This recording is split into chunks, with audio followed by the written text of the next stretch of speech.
Criminals in Gotham City are going to need some brand new underpants because they're going to be shitting them because the Batman is here and he's currently in theaters. That's right, Matt Reeves' The Batman has come out. We checked it out. We're going to talk about it. We're excited, plus a few other things today. This is the Powerful Nerdcast. I'm Corey. Joined with me, as always, is Christian. That's me. And we have our special guest, Michael. Yo, yo, yo. Yo, everyone. So, Christian here. I just want to say, if you enjoy this podcast, please follow us on YouTube, and that's youtube.com/aceguru. And if you want to support us even more, go to patreon.com/aceguru and check out what we have. We have a bunch of behind-the-scenes stuff there. So if you like what you see here, there's more of it there. Thank you for the support. Let's get to the podcast. That's right. Guys, today we're going to talk about The Batman, not to be confused with all the other Batman movies that have been coming out. This one's a long time coming. We've been looking at previews for this movie for like the last 2.5 years. I'm vengeance. That's right. We finally got to sit down, watch the movie. We're going to give our thoughts, what we liked, what we didn't like.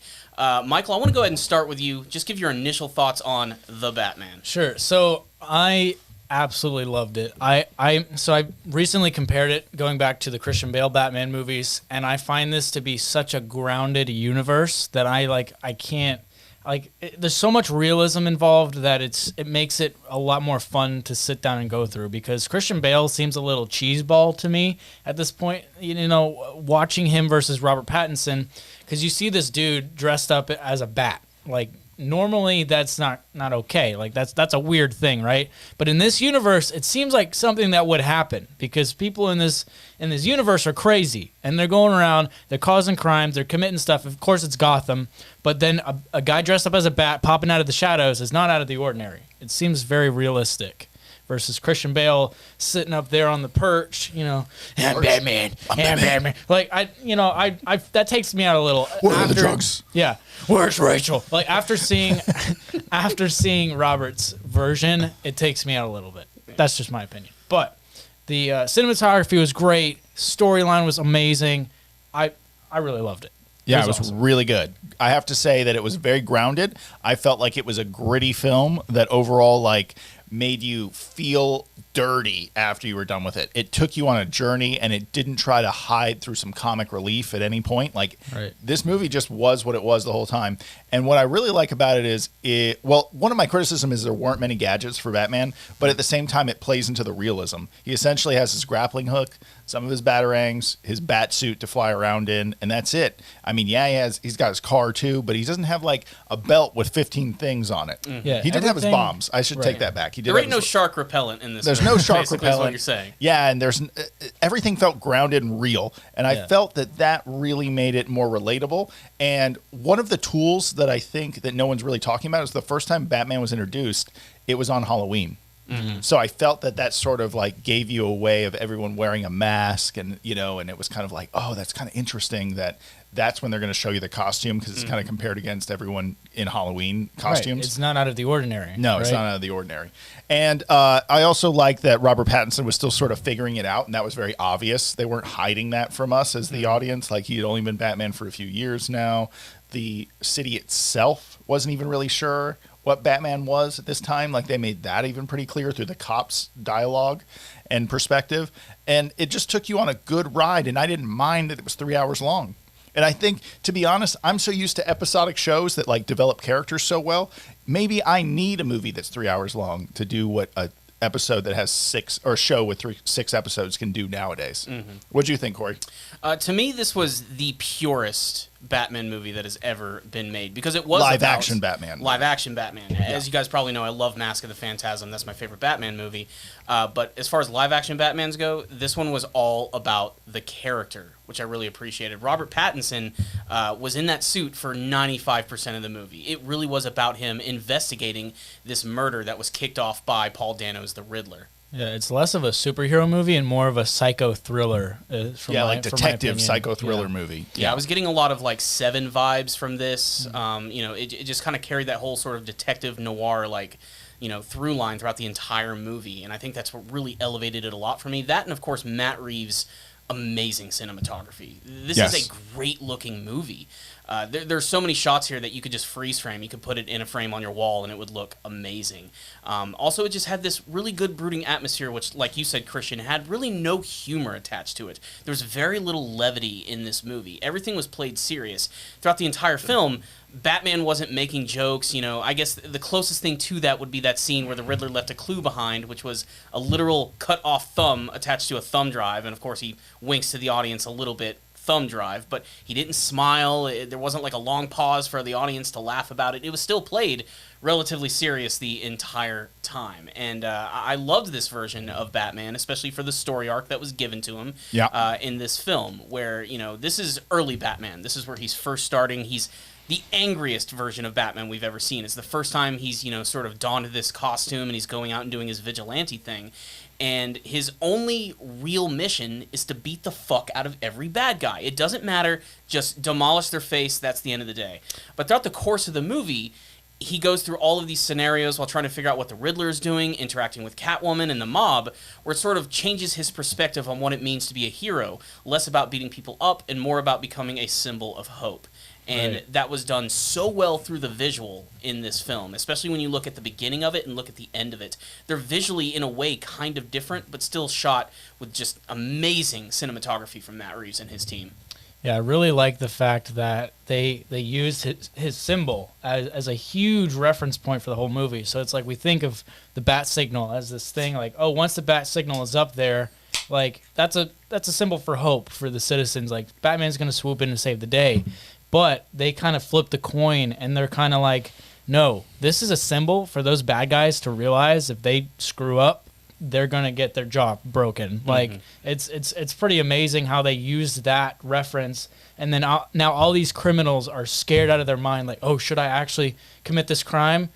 Because I'm staring at the bat signal. Is he gonna pop out of that shadow? Mm-hmm. Is he gonna punch me in the face? Like, I thought that was so cool because they use these elements of like surprise and like sort of like the facade, like what's gonna happen next. You can never the unknown. Yeah, the unknown of the shadow. Like who's it's like looking into the ocean at night. Yeah. It's like dark and you don't know what's down there. You never know what could just pop up at any second. Yeah. The use of shadows in this movie was genius. Oh, yeah. Because like you said, anything could come out of them. In fact, I'd say my favorite scene from the entire movie is probably the beginning where Batman has his narration and he's talking about Gotham and how it's gone to hell. And you have all of these different like shots of all these criminals doing things, and every time they pull off like a crime, they look into the shadows and they're thinking that Batman could just come out at any moment. Mm-hmm. And I really loved the use of that shot. Yeah. Yeah, it was just a beautiful film, but in the dirtiest way. Mm-hmm. It wasn't a beautiful film where you think like, oh, it's bright and happy and the camera is conveying all this emotion. Mm-hmm. It's conveying like, I wouldn't say sadness, but like darkness really well. Mm-hmm. It's the opposite side of what you think when I say beautiful cinematography. Mm-hmm. And I just could name like 5 or 6 amazing shots, like at the end with him holding the flare as he's leading people away, which is like his ultimate evolution, as well as when he was letting that girl or that little boy, I forget what it was, the child onto the helicopter. That scene. So many of the fights were grounded in realism. Mm-hmm. They weren't cutting away from the fights. Oh, yeah, they let you see everything. Yeah, for sure. And they don't care that it's not superhero level stuff. It's not dudes punching through buildings and shooting beams. It's just this ain't no endgame shit. This is grounded on the ground fighting. Yeah. And again, I love that you mentioned they're wide shots. They're not doing a lot of hard cuts or anything. You can see every single. It's not a Bourne Identity fight. Exactly. Yeah. And that has a style somewhere else, but I'm glad that it wasn't in this movie. Mm-hmm. It allowed me to appreciate like the intensity of Batman when he's actually fighting people. Yeah. It's always fun to watch him like burst into a club and just start beating the hell out of people. We saw it in the Nolan movies, but it looked 10 times better in this movie. It had a very Kingsman vibe, where the Kingsman movies will show you every little detail. He's flipping over tables, he's jumping through, he's sneaking in. Like it's you can see it all. It's great. But Kingsman, and this is not a. I'm sorry to compare them, but only because you brought it up. Yeah. Kingsman always ends a fight with a joke, or in the fight there's a joke. And in this, that never escapes from that, and I always like that. Because in Kingsman, the dude will like kill a dude and then be like, it's time you take a break after he breaks his neck. Like it's like there's some comedy always there. But like this movie just does not hide behind comedy at all. Oh, yeah. Yeah. So really, this is a character-based movie, and there's a lot of characters. It's a 3-hour film, but I think they did a pretty good job of juggling all of it. So let's kind of run through the characters real quick, and let's go ahead and talk about Batman. In fact, Christian, let's go ahead and cut to that brand new bat suit that we have in this Whoa, movie, look at that bat suit. which I think looks pretty awesome. It definitely gives me Arkham vibes, just the fact that it's very armor-based. I love the fact that it has the batarang in the chest and everything. He's very bulletproof, and they let you know that. Oh, yeah. There's a great scene, I think, at the beginning where someone tries to shoot him, like, point blank, and then he ends up choking them out against, like, a pole and electrocuting them at the same time. Yeah. Which, again, very Arkham-esque. I really liked that. But, again, like I said, this is a very pure Batman movie. It is about him. It's about his journey. And I think Robert Pattinson just blew it out of the water in this movie. Also, his suit is dark, but it's not pitch black. No. It is dark black. Yeah. I don't think we'll ever see the blue and gray costume in a live-action movie again. No, but like, sometimes when you see a pure black suit, the eyes look fake because of the color of the face paint. Yeah. In the eyes, Mm-hmm. and in this, because his suit is sort of worn and beat up, Mm-hmm. his face paint almost mixes with the suit much cleaner than in some of those like faker costumes that are just like black to be black. Yeah. You know, it has a worn look to it, Mm-hmm. and also Like, they don't try to make him look buff. He's Right. just a tall, skinny guy, and the suit doesn't hide that. It's still very much his shape is represented well. Obviously, There's he's still a armored. level of intimidation, though, about the character. Oh, yeah. You know, a lot of that is just the fact that Batman inherently is like that. The ears make him seem taller. The cape makes him seem wider. Mm-hmm. There's just a presence that he really carried in this film, which I thought was really good. This was a very brooding and moody Batman. Bruce Wayne and Batman were very much the same character in this movie in many ways, which is very different from the previous films, especially the Nolanverse, where you saw, Bale playing Bruce Wayne in a very kind of, I'm gonna say, foppish way, just kind of like a dumb millionaire playboy. Here, there was no like difference between the two characters, which again made it unique. I'd say he's a lot more reserved too. He's a lot more disciplined because he is still learning the ropes of being Batman. And when he walks into a room, he kind of just looks around and he observes a lot more than just kind of darting in and going for whatever he thinks is right. Christian Bale that was him. He stood up. He's in the interrogation room with Joker, and he's going to slap him around because he's taking lead on that. But there's a lot of scenes in this movie you see he's very reserved, and he's observing everything before he makes a move. He's very Methodical. Or Yeah, he absolutely. doesn't want to rush in and give away his presence. Even when he's walking through crime scenes, he doesn't need to be telling everyone what he's thinking. He actually almost never talks when he's thinking. Sometimes maybe there's the voiceover side of things, but I'm saying like people notice what he was looking at during the first crime scene. Like the forensic people were like, "Oh, he found more blood," but he doesn't say, "Look here, come here and take a picture of this." Like He lets them do their work and Yeah. say their piece, and then he's just kind of like, "No, this is what's going on." yeah. Like he knows to respect the fact that he's allowed to be in a crime scene, which I think is really smart with his character. But he only speaks when he knows And he has to. There was character building, but the momentum of what Batman and Gordon and Alfred was not spoon-fed to us. No. Right. No parent's death. No meeting Gordon for the first time. None of that. Just kind of jump right in, and I like that. Everything's very familiar, and Yes, that's a great sort of- word, familiar. They sort of let you ease into like we're gonna build this universe for about 30 seconds, and then here you are. Let's jump in. Like it's very quick. It's like, the city, the Batman, but here's where we're at in that universe. Right. And I thought that was kind of in some ways, a bold move nowadays, because they love to get you up to speed. But I think superhero movies are finally getting brave enough to just say, no, here it is. This is, these characters. We don't have to walk you through that. We also got to factor in that Batman is nearly 100 years old. Yeah. This is a character who's been around for a very long time in so many different forms of media that Is it 82 years now? pretty much, yeah. He's And 82. I'm gonna Google that. It's really brave of them Come to out in the actually 40s. decide to do something like that. And I love that they're doing that for a lot of comic book movies. We saw that with Spider-Man when they introduced him in the MCU. We didn't need to see the Uncle Ben death or anything. Like, we know who Spider-Man Yeah, is. he's We know how he familiar. got Yeah. his powers. Absolutely. And they did that with Batman here, and I loved that. They just like, I hope you know what Batman is, because we're just going to give you a really cool story involving that character in the earliest parts of his career. See, and it's very funny because the fans of true Batman fans really, really loved this movie because it kind of touched on every point. And the only bad reviews it got, It's was- 81. It's 81. Sorry 81. to throw it out there, but just let you know. No, 81 years that's, old. that's pretty Close. crazy. Yeah. but the only bad reviews came from the critics who know nothing about Batman. It's like, I don't know. It's kind of unfair. I understand that you could walk in and say this is not normal filmmaking, but to people that have watched, I don't know,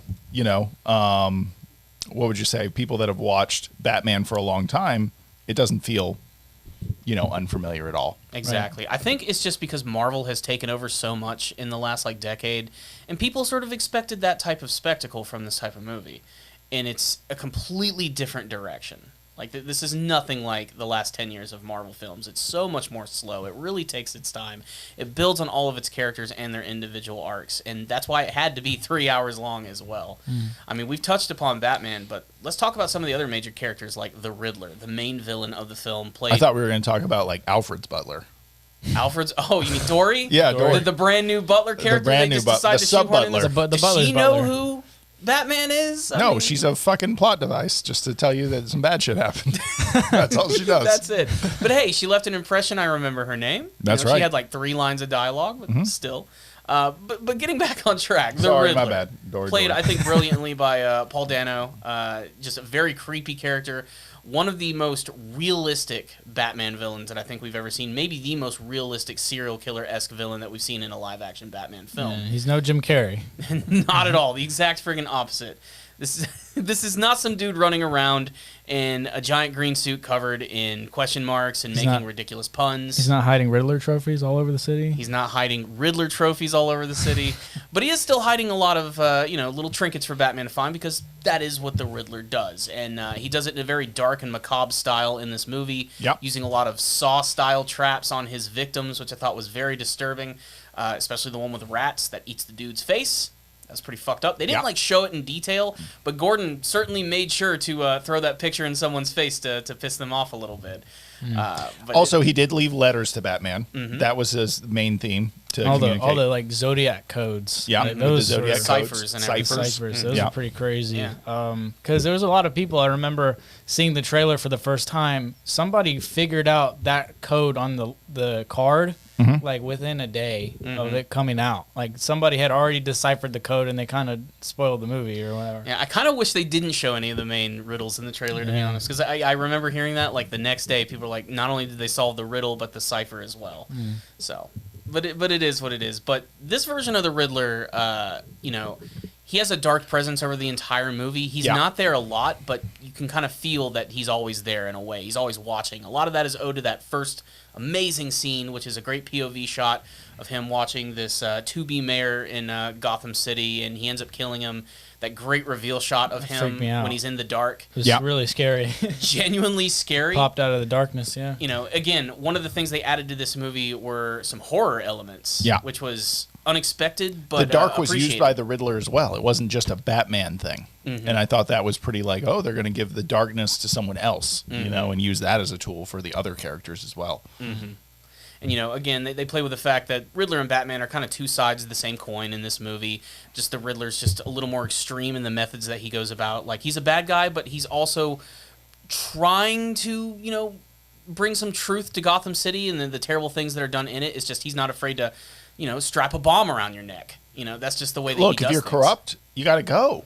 He doesn't care. Yeah, exactly. Well, yeah, he's very, he's motivated. He's not causing evil. Look at me he's do not evil causing things. chaos like a Joker character. He's going around and he grew up in Gotham. He was part of they made it very clear that he's connected to Bruce Wayne in terms of being an orphan, where he grew up in an orphanage while Bruce Wayne was an orphan, but he grew up in a mansion with a bunch of money, Yeah. In what terms are you actually an orphan? And it made it this really deep and dark thing where he had to basically sleep on the floor and it was cold every night and he had no food as an orphan. And Bruce Wayne grew up in this, with the silver platter. But it's very interesting to see, he grew up in Gotham. He's seen all this corruption go down. He wants to stop it himself. Absolutely. And he's crazy. He's absolutely crazy. So the way he does it is by killing people. So, yeah, no, that makes sense. Again, the ends justify the means for the Riddler, while Batman again has the code. They don't go into the no killing code. much with the Batman in this movie, do they? Do they say A little that? bit. He kind of mentions no guns. He says no guns, yeah. which is implying the no killing code. Because they were walking in, Gordon has his gun out, and Batman's just no guns, and Gordon's like, "That's your thing, man. That's your thing." So there's also a little bit of conflict between Batman and Catwoman, because of course she's willing to go a little further as well and wanting to take out the mob, in particular Carmine Falcone, and Batman's totally against the idea of that. He knows that they have to stop them, but they can't kill them in order to do that. And I think that's probably a pretty good segue to Catwoman, who's a surprisingly big part of this movie. I thought she was going to be very minimal. She effectively ended up being like the partner of Batman in this film and helping him in this investigation and in taking down the mob. Zoe Kravitz thought did a great job as her character, brought some nuance, a little bit of layers to that character that I have not seen since the Michelle Pfeiffer days, and I want to see more of her in the future. Hell, if it's popular enough, they could give her her very own spin-off. There are tons of individual Catwoman stories they could do with her character. Yeah. No, I see what you're saying. Also, I just find like the Catwoman character from the movie is just much more real. She's not just some chick in hot leather, you know, like in some of the older. She still is. Well, her outfit isn't leathery. It's not shiny black leather with white stitches like in some of the other. Can you pull one up? Her, yeah, I'm gonna her try and outfit. find a picture of her. Yeah, and I also think, again, she's very motivated. The person she's trying to protect is someone that she's either dating or very fond of, you know, and she cares about her getting mixed up in the mob. Her mother was in that world. It wasn't just, I'm a thief and I like stealing things, and I guess I'll help you because our goals align. You know, like everyone had much deeper sort of reasons to be there. right, she had the relationship with the girl named Annika. Yeah. They briefly touched on their relationship, but they might have been dating.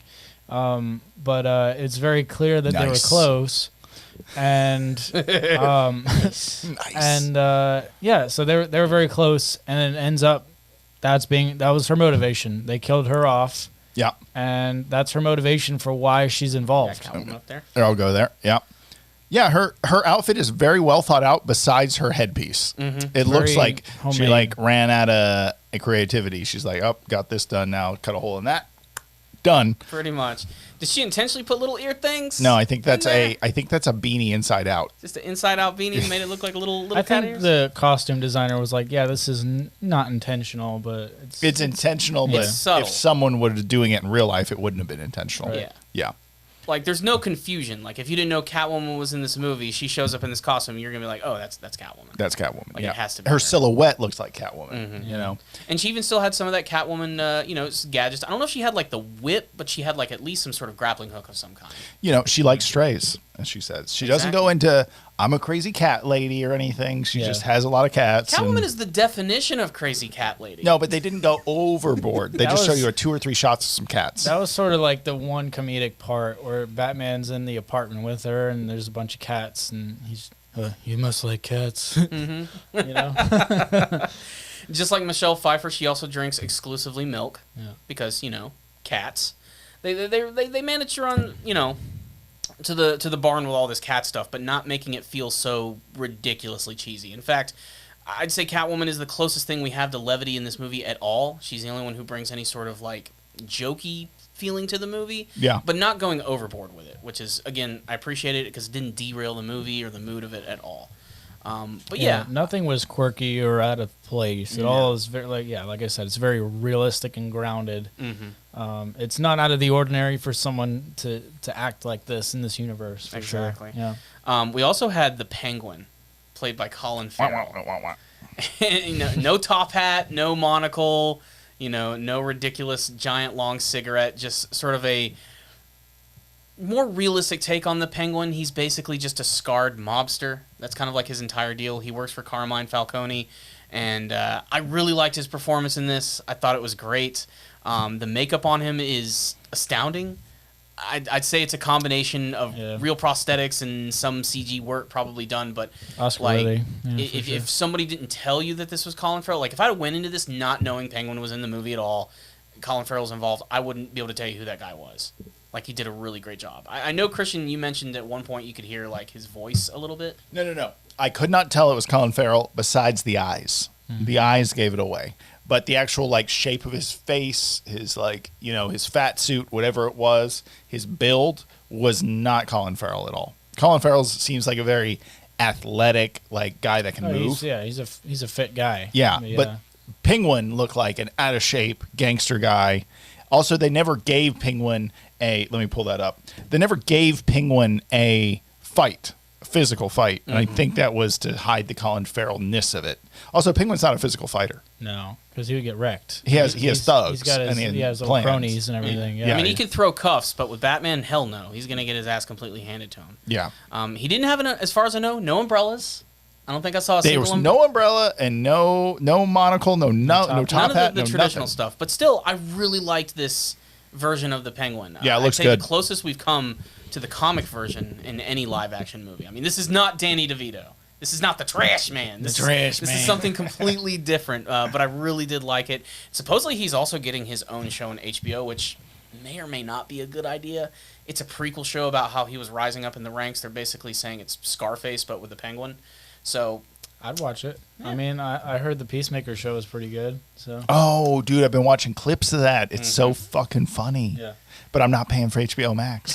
I get it for free. It's just. Oh, you do? I have AT&T. Oh, okay. You have no choice than to check it out. Then. Yeah. Again, I've only seen clips of it too, but I mean, it's unabashed. I think just James that Gunn John style. Cena is a very good comedic actor. Oh yeah. And he's big.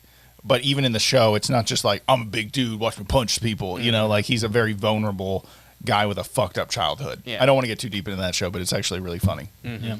John Cena works perfectly for, that style of DC, storytelling. Yeah. I mean, being that he's, he started as a wrestler, correct? Like yeah. Before he did John acting. Cena. Like- Dun, dun, dun, dun. Exactly. Yeah. Just like The Rock, they have the ability to sort of turn it on and not turn it off. And that's, I think, something that works really well within that kind of universe. So we got Riddler, we got Catwoman, we got Penguin. We've got John Turturro in the movie as Carmine Falcone. And I liked his performance, but I'll be damned if every time he's on screen I can't help but kind of smile a little bit because I've seen him in so many comedic things. Yeah, he was surprisingly creepy. Like, there was a few shots where they center his face, and he's got his little mustache and his glasses, and I'm just like, whoa, that is not John Turturro. That is Carmine Falcone. Like, that is, yeah, he creeped me out a little bit. I mean, for sure, because he played that sort of, it was revealed that he was the illegitimate father of Catwoman. That was sort of the connection between him and the family. But him being this sort of mellow mobster with this, like, smize all the time. Like, he's just so relaxed about everything, even though everything's going, terribly. He's got this really weird way to go about it, and it's very creepy. Yeah. No, he's a very reserved gangster, right? That's what we're talking about, Falcone.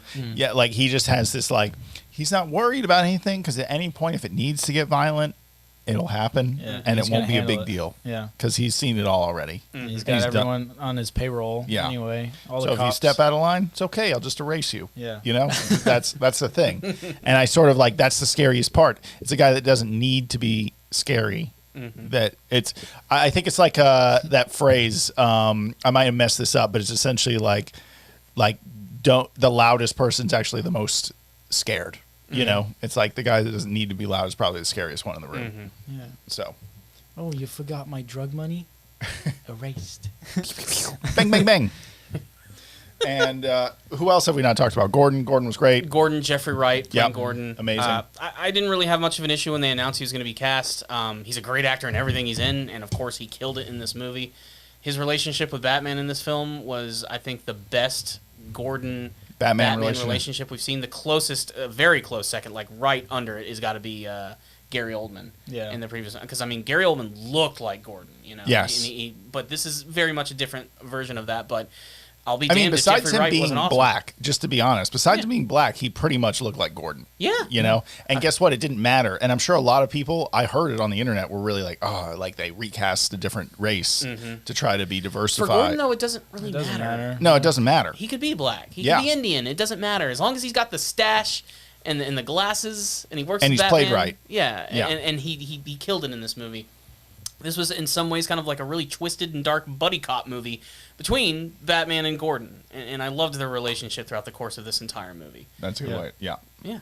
So, lots of characters in this movie. We've already talked about ones that are definitely the most important. I want to talk about one last thing before we move on to our next subject, and that is, I don't know if I'll call it a teaser or it's just an Easter egg, but at the very end of the film, the Riddler obviously gets caught, and we get the introduction of another Batman villain, and Matt Reeves has confirmed it's the Joker.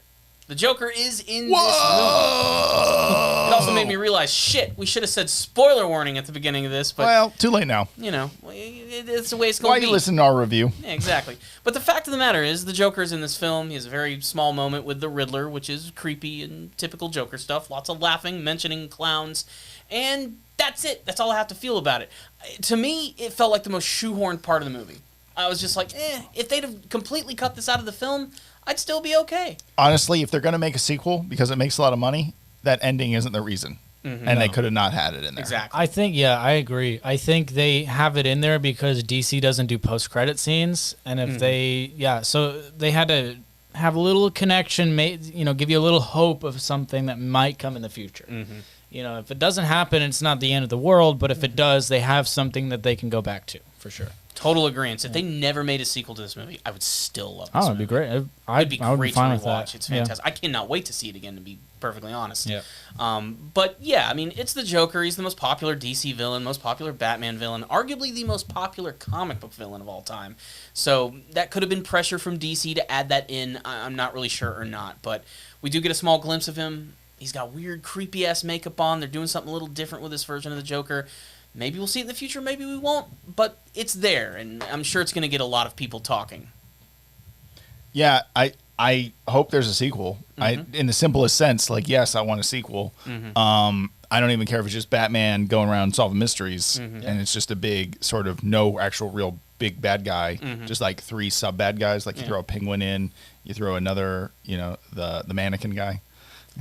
Are you talking about Scarface? Yeah, the puppet? Yeah. I would love to see that in a movie so bad. You throw that in, and then you throw, someone else in, and you just sort of make it like a power play movie. There's villains we haven't seen on screen before. Like, of course we've seen... I would personally love to see a really grounded Mr. Freeze. That's what I want, because we've not got that yet. Going through, there's a lot of really, really dark villains that they could pull from, like Professor Pig. They could do Hush. I'd like to see Mad Hatter. Mad Hatter could definitely fit in there. Going back to, and that's why seeing that scene at the end there with the Joker, I was kind of like, really? We've seen the Joker a million times. Like, why do we still need the Joker? Like, of course, he's the most important villain to Batman, but let's see some stuff we haven't seen before. I'd love to see some really grounded villains. In the next possible movies. Yeah. And while I love grounded Batman villains, because most of them are grounded in some senses, they're mostly just crazy people. A part of me still wants to see really fantastical villains. Yeah, it'll never King. happen, but I want to see Clayface. Yeah, why not? I want to see it so bad, just to see how they would potentially... Why does he have to be fantastical, though? Because I want to see him all he's like kinda mud CG. and big and monstrous. That could be grounded. He could be hidden the whole movie until the end. Right. Yeah. Like he's pulling all the strings. And I want him to pay homage to the 90s Batman cartoon. I want Ron Perlman to play him. That's what I want to see, or at least do the voice of him or something. Yeah. I really want to see Clayface. Another dumb, low-level villain. I want to see a cool version of Killer Croc. He doesn't have to be the main villain. He can be the muscle of another villain, working with them. Yeah, Condiment King comes in with Killer Croc. Yeah. That would be pretty... The Condiment King? The Condiment King. Dude, they could do the Condiment King. That would be pretty awesome. That would be stupid. Polka Dot Man. Polka Dot Man. Polka Dot Man. Yeah, exactly. Calendar Man. They could do... Calendar Man would work perfect. They could do the whole Hannibal Lecter kind of thing with him that they did in the Long Halloween comic book, which definitely inspired this movie a lot, too. There's so many possibilities for the future here, but I'm interested to see how far they're going to take it. I have a feeling if they do make more movies, it could end up being another trilogy. That they just could seems make to be the rule. another sequel where it's just another guy decides to be a vigilante that has a different outlook than Batman and sort of doesn't mean to, but starts fucking up. Yeah. And we have characters like that. That's kind of what the Riddler does, to be honest. Yeah. But there could be another version of that that's different. That doesn't kill people. Just thinks it's cool to run around and stop bad guys. Yeah. So they have Azrael. He's one of those. Yeah, he's the Order of Saint Dumas. Saint Dumas. Yeah. That would be crazy to introduce that. That would be really cool to see. I mean, there's so many possibilities, but I do agree. We've seen the Joker a lot. We need something a little more fresh. We got to get Baby Doll in there. I'd be all right. Now we're really getting obscure. A character created exclusively for the cartoons. That's right. And what might be, I think, one of the best episodes of the series. I think. What about the cheetah? The cheetah, like Wonder Woman cheetah. Yeah. I don't want Wonder Woman cheetah up in my Batman movie. Okay. I want Clayface, but I don't want fucking cheetah. Clayface would be so cool. Clayface would be awesome. I think you could do Ra's al Ghul again, but like different, reimagined. Ra's al Ghul needs an epic storyline that is a world-trotting storyline. We can't stay in Gotham. We have to go other places. But also, it's obvious that Bruce wasn't trained by him in this movie. Oh, yeah. So they did all that just for the Nolan movies. Yeah. Yeah. But I would like to see Ra's al Ghul again because he is, next to the Joker, Ra's al Ghul is the most epic Batman villain, in my opinion. His connection to him and the story arcs they do with him are just ridiculous and insane. Is Hush like a mixture of, because he has a very similar look to this Riddler? Hush is way different. Hush is, and I don't want to go into it because it would take so long to explain. Because I'm looking at pictures of Batman villains, I'm like, oh, this looks like the Riddler in this movie. He's an old friend of Bruce, or he's an acquaintance of Bruce Wayne when he was a kid. Yeah, the main thing he does, doesn't he, like get plastic surgery and he changes his face to look like Bruce Wayne, and then he impersonates Bruce Wayne, and basically screws up him on the inside, like through Wayne Industries and whatever, and then he wreaks havoc with the company. And see, I didn't know that. It's like corporate takeover thing. That's interesting. And this might be intentional, but in the Hush storyline, he does work closely with the Riddler. And there was a scene in this movie where the Riddler was showing a lot of pictures, and one of them was a big old shot of Thomas Wayne with the words "Hush" over it. Yeah, that was true. Yeah. That has got to be some sort of Easter egg or something. And it would be cool to see that storyline because, again, Hush is also a fairly new Batman villain. I think he's only been around 10, 15 years. So for them to do something like that, I think would be bold and interesting. So basically, the future for this franchise looks like it could be bright. We could see more. We could see another interpretation. I really enjoyed this movie. As far as live-action Batman films, it's my favorite.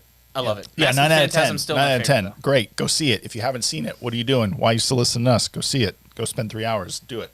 That's right. So luckily enough, after doing this podcast, we just got another big drop from Disney+, and they are just not going to let Star Wars die. First and foremost, I want to ask Michael, because we haven't actually talked about this. Did you watch Book of Boba Fett? I did not. You did not.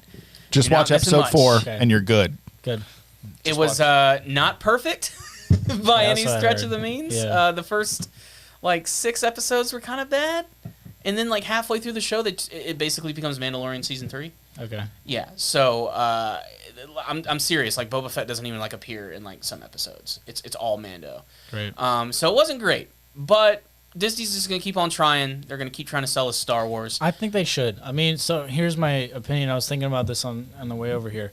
I definitely think we have been spoiled, with all this new format of doing a show where you get all these episodic things. I think the Obi-Wan show is really necessary right now. I think that we need some sort of Jedi storyline because, and this is the spoiling thing that we get is back in the day, if we had the technology then that we have now, we would have had amazing prequel movies. If they made those movies today, that would be awesome because Disney is pushing out this awesome stuff. Mando. And it knows how to nod at the stuff people like without, just making a movie about that. Because I genuinely think, I'm a big fan of Mandalorian, and I thought they killed it. I didn't think it would do that well because no one really knows what Mandalorian is, but they made this story that no one knows into something really great. So why not take a story that everyone knows and then also make it great? I think it has a lot of potential for sure. But. I mean, definitely applying that same sort of production value to this show. And they've been talking about this Obi-Wan thing for a while. Supposedly it was going to be a movie at first, and now they're doing a 6-episode miniseries, which I'm totally okay with. And I'm glad that they're bringing back arguably the best actor from the prequel movies, Ewan McGregor, playing Obi-Wan Kenobi. Hello there. They're also hilariously bringing back Hayden Christensen to play Darth Vader. How that's going to work is still kind of unknown. I mean, obviously, you could get any stuntman to wear the suit and just get James Earl Jones to do the voice. But or I'm just sure we're gonna have him come in if they break the face mask. They're gonna break the face mask. Maybe he'll be in the back to tank. There could be flashback sequences for all we know. There's going to be flashbacks. Obi-Wan. They've said that. Okay. I think so. We might get to see them in, and of course we might get to see a big major confrontation between the two characters, which is something that I think is kind of awesome. Does that break the story? Because weren't they supposed to see each other for the first time during the first Star Wars movie? That's the thing. In the first Star Wars film, they have this little confrontation, and they're like, we meet again at last. But that could be referring to Revenge of the Sith, and that could be referring to this event. Yeah. It's kind of vague. It allows them to kind of do what they want now. And to be honest, I want to see another confrontation between Obi-Wan and Vader because, again, taking the technology we have now and applying it to that old stuff. I mean, we all remember Obi-Wan's fight with Darth Vader on the Death Star, how crappy it looked back in the day. Love Star Wars, but it looks like shit. It's not very good. The choreography is terrible. We know now that they can do something a little more, over the top with it now, and I want to see that. I want to see kind of a combination of that crazy, stylized look they did in the prequels with a more grounded fighting that they did in maybe the newer movies. And they can apply that to both these characters as well, which I think is great. But Obi-Wan Kenobi. They just released the trailer. It's really, really short, and essentially just short synopsis. It's 10 years after Revenge of the Sith. Obi-Wan's hanging out on the Dust Ball. He's watching Luke Skywalker do his thing, and then all of a sudden we have this brand new storyline that's introduced with these characters known as the Inquisitors. Is anybody familiar with the Inquisitors up in here? I'm familiar because you've talked about them. Okay, well, there we go. The Inquisitors are seen in a lot of different Star Wars properties, comics, books. They've been in some of the TV shows like Star Wars Rebels, and most recently in Jedi Fallen Order, the video game series. And basically they're Jedi hunters. They're trained by Darth Vader. They wear all black.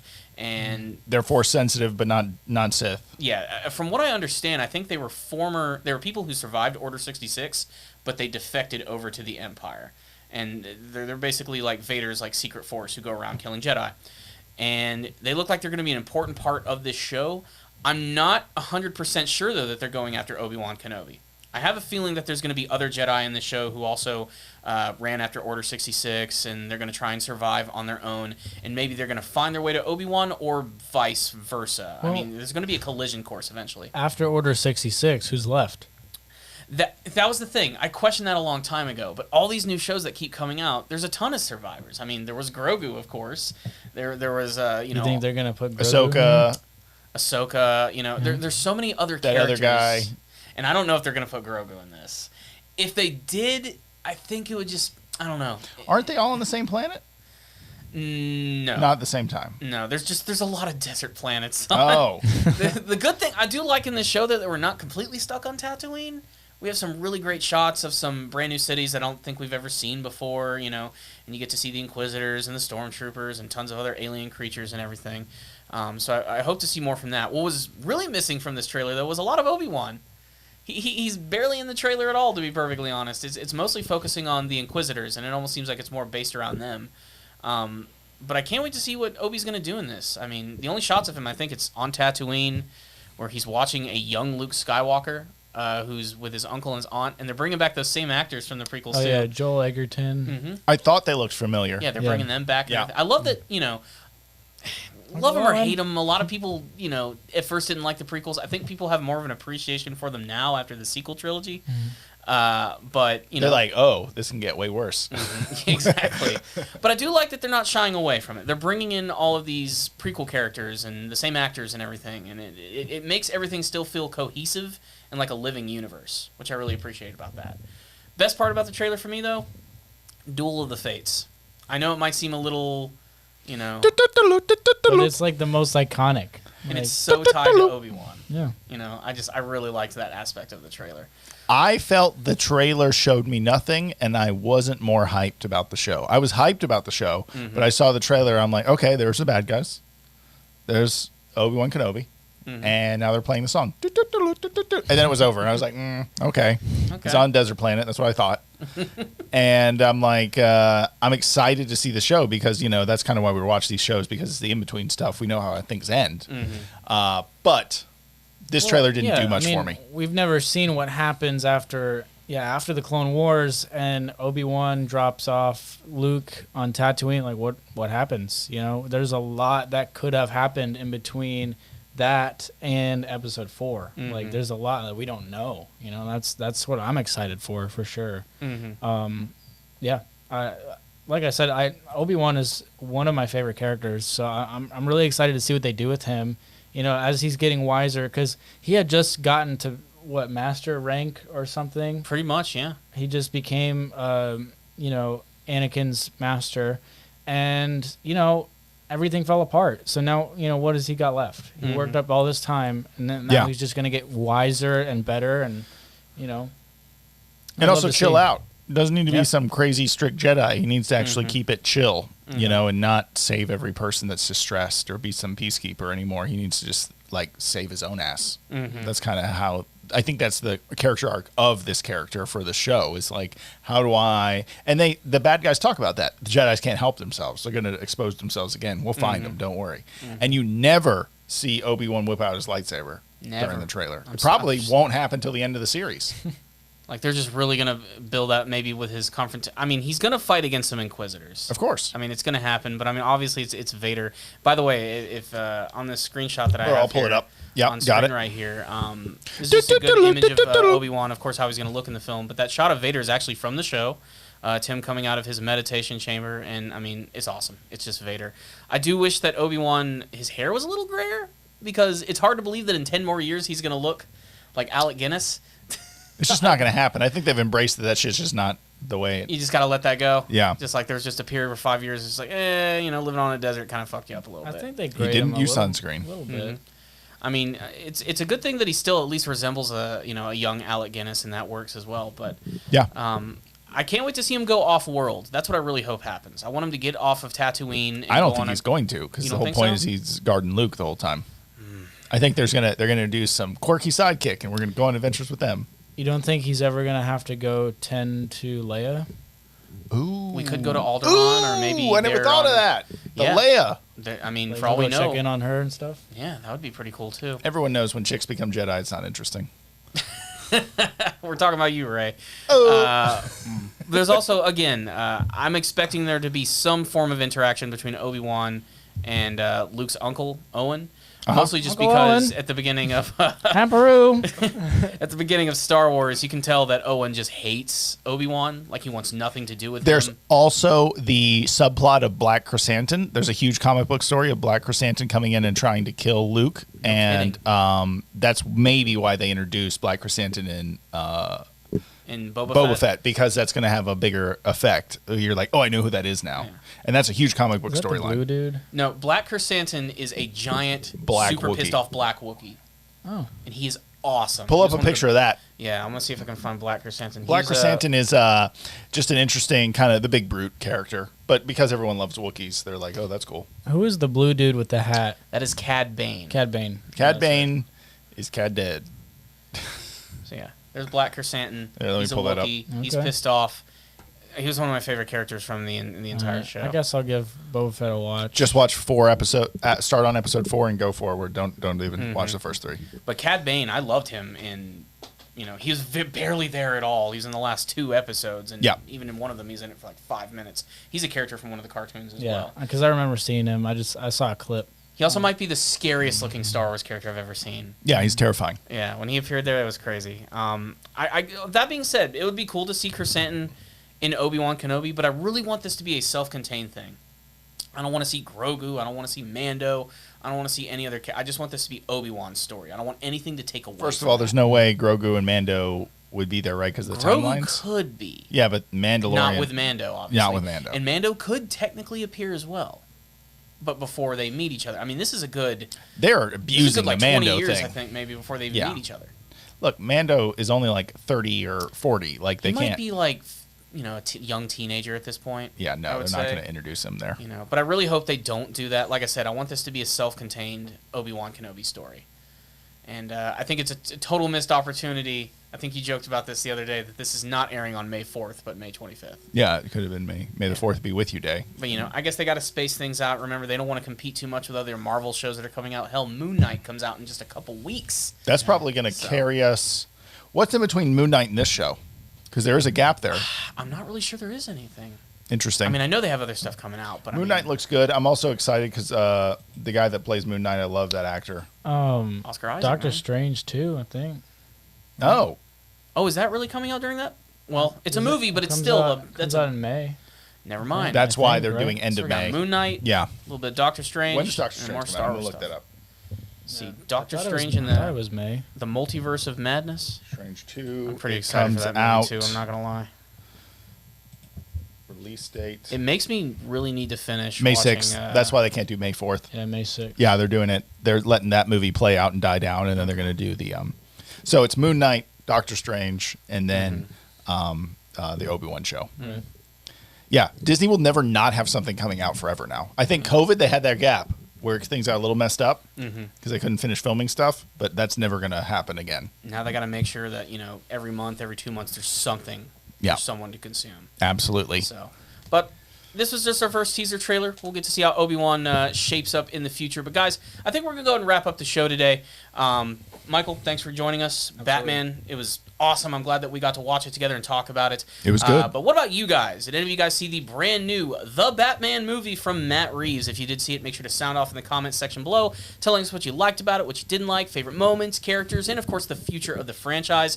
And what about this brand new Obi-Wan Kenobi? Is it going to be a winner like The Mandalorian, or is it going to completely suck major balls like the Book of Boba Fett? And what do you hope to see from this show? Let's have a big discussion all about it. Comment section below. Christian? Yo, everyone, thank you so much for watching. If you like us, check us out on youtube.com/aceguru. And if you want to support the channel, go to patreon.com/aceguru. We love that you guys watch our shit. Thank you so much. Please leave comments, like, share, all that jazz. And if you don't, you suck. So thanks for watching. Peace.